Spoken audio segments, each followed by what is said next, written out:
Les troupes gouvernementales se tiennent prêtes à se redéployer à Soïda si nécessaire. Déclaration ce vendredi matin du ministre syrien de l'Intérieur. La ville de Soïda, ville à majorité druze située dans le sud de la Syrie, reste sous très vive tension, même si officiellement un cessez-le-feu est en cours. Conséquence de ce cessez-le-feu trouvé mercredi dernier, les forces gouvernementales syriennes se sont retirées sur décision de la présidence de Ahmad al-Shara. Il a dénoncé le président par intérim des combattants druzes qui poursuivraient les affrontements. Il a aussi dénoncé les agissements d'Israël qui dit être intervenu militairement pour protéger les druzes. Bonjour Mélina Huette. Bonjour Philomé. Quand on voit ce qu'a dit ce matin le ministre syrien de l'Intérieur, la ville de Soïda est très loin d'un retour à la normale. Absolument, les tensions sont encore très vives et on voit qu'il y a une grande difficulté pour Ahmed al-Shara de se positionner. On sent qu'il est piégé, entre guillemets, entre d'un côté essayer de maintenir la stabilité dans le sud du pays sans pour autant mettre en difficulté Israël qui donc a frappé le pays massivement avant-hier et notamment à Damas. En tout cas, a frappé de manière très impressionnante et symbolique la capitale. Ce qui est vrai également, c'est qu'il y a eu, vous l'avez dit, une première intervention qui a duré à peine 48 heures, puis un retrait donc face à la pression israélienne. Et puis là, on apprend que peut-être l'armée va être de nouveau, en tout cas les forces gouvernementales vont de nouveau être déployées, mais on ne sait pas sous quelles conditions. Alors, vous disiez en introduction qu'il y a des accusations que les Druzes seraient en train de remettre en question le cessez-le-feu en commettant des violences. D'un autre côté, les Druzes accusent également les Bédouins de répliquer et de finalement intervenir alors qu'un cessez-le-feu est en place et un cessez-le-feu dont on savait qu'il était extrêmement fragile. Qu'est-ce que ça veut dire tout ça ? Que ces tensions, elles sont vives, elles sont fortes, qu'elles existent depuis des décennies, parfois même des centaines d'années, qu'elles peuvent exploser à tout moment et ça traduit une Syrie dont on sait qu'elle est fragmentée, qu'elle est multiconfessionnelle, qu'elle est multiethnique, qu'elle est multicommunautaire. On parle des Druzes, mais il y a des communautés, vous le voyez sur cette carte, éclatées un peu partout dans ce pays, des Arabes sunnites, des Kurdes, des Alaouites. On a parlé des massacres alaouites qui montrent qu'il y a bien eu, au printemps dernier, qu'il y a bien eu de nouvelles tensions et là, on ne peut même plus parler de tensions quand on parle de massacres.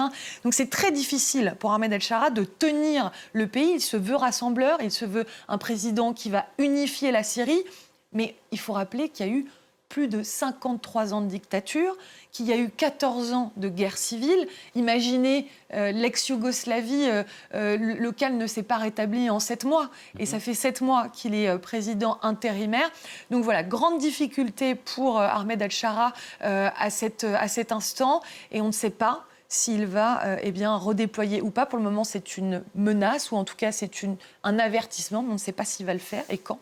Situation extrêmement instable, très volatile. Il faut aussi compter, Mélina Huette, avec les puissances étrangères qui interviennent dans ce maelstrom syrien. Quel rôle, justement, joue ces puissances ?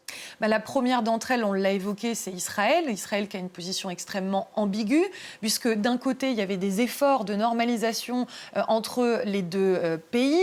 D'ailleurs, Ahmed al-Shara avait été, il y a quelques mois, avait utilisé le terme d'État d'Israël, alors que là, il utilise le terme d'entité d'Israël. Donc on voit bien qu'il y a un éloignement après un rapprochement. Il y a encore à peine 7 jours, des hauts responsables, alors il ne s'agissait pas d'Ahmed al-Shara et de Benyamin Netanyahou, mais des hauts responsables des deux partis se rencontraient à Bakou pour pourparlers, pour essayer en tout cas de normaliser l'État. Et c'est vrai qu'Ahmed al-Shara avait montré des signes de bonne volonté, des gages de bonne volonté. Il y avait eu le corps d'un soldat israélien qui avait été rapatrié en Israël, qui avait été tué pendant la première guerre du Liban et dont la dépouille se situait en Syrie. Il y a eu, on l'a vu depuis la chute de Bachar al-Assad, des centaines et des centaines de frappes sur la Syrie, avec des incursions terrestres également, aussi bien au niveau du plateau du Golan qu'un peu plus loin sur la zone tampon. Il y a eu, donc, on le voit ici, 180 km² à peu près de terrain qui ont été occupés. Qu'a fait Ahmed al-Shara en retour? Absolument rien. Il n'y a pas eu d'attaque.